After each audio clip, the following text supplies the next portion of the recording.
you've been great because you've spoken about your own mental health issues. I wonder what that must be like actually for your patients. Does that make it a lot easier, do you think? I mean, I put it off for a long time, and then I decided I felt really fraudulent. Because I was sort of the doctor and you're supposed to be the... But I thought, I'm not, actually. I'm struggling with my own problems, and I felt a bit fake. And then I saw various other people coming out and talking about these problems, and I thought, no, I'm going to do this. It's important. And it helped me massively. And I you hope talked it about helped depression. Yeah, I had really bad depression a couple of years ago. Just didn't go out. I just isolated myself and shut myself away. You know, couldn't get out of bed. It was that bad. Did you recognise it as being a doctor straight away as depression? Yeah, but being a doctor and being a man, I ignored it for as long as possible, Do you think know. it's something that you feel might come back? I mean, are you aware? Can you look back on that episode now and think, I'm going to know how to spot it creeping back on me again? I hope so, but the nature of depression is because it makes you feel quite worthless. You think, oh, I'm not really, why bother with treatment? It's this horrible sort of cycle of...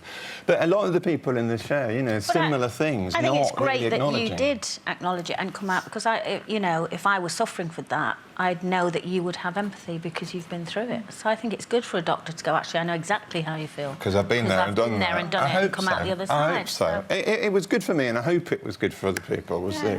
And we talk a lot on here about body image with our Body Stories campaign, and you say there were times when you hated your body and how you looked as well. Oh, my God. I mean, as a you know, gay, skinny teenager, always feeling kind of weedy and runty, you just tried to make yourself look more masculine, ridiculous, but that was what society was telling you had to look like. So I was getting bigger and bigger and bigger, still seeing a weedy teenager in the mirror, bigger. And it was, you know, that so you was were kind of pumping iron ridiculous. in the gym. And, yeah, I mean, but that's kind of... I'm embarrassed of that picture now, because I knew how messed up in my head I was. Do you feel that you were dysmorphic about it then? Totally. What I saw was that, you know... So did it take a friend or family member to say, this is ridiculous, you've gone too far? It took me, actually, it took me making a sort of series about body dysmorphia when I went, whoa, hang on a minute. This is me. I think that image you're showing is really an image that a lot of younger men think, especially when they're teenagers. I know loads of them that start going to the gym because they want to bulk up, because either they're being bullied a bit at school and they think that if they get bigger,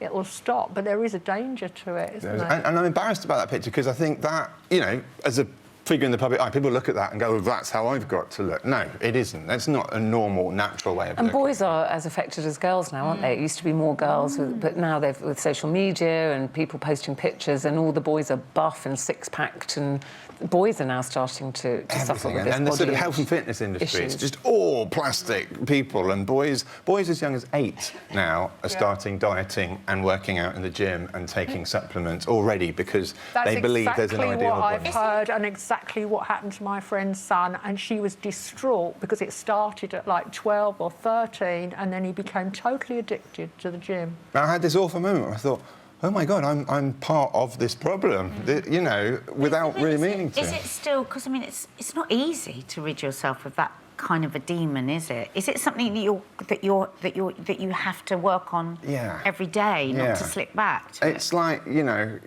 I'm an alcoholic who doesn't drink. You're kind of always an alcoholic, you just don't drink. And I think you've always got a tendency to slip down that route and doubt yourself. But on a bad day... I hope you're not counting steps, because that's my most hated No, put on. You've got I love I think. Do you not think there are people that would be sitting on the couch if they hadn't started their counting steps? Because I would. I didn't go walking till I had one of those step counters, and then I was like, oh, and I might do another 5,000 today. I think anything that motivates you, and sometimes people look on Instagram and see pictures and go, I'm going to get, but then it goes a bit too far, and then you can never achieve that plastic ideal because it's fake, and that's what worries me. That's when, you know, and that's a concern of mine.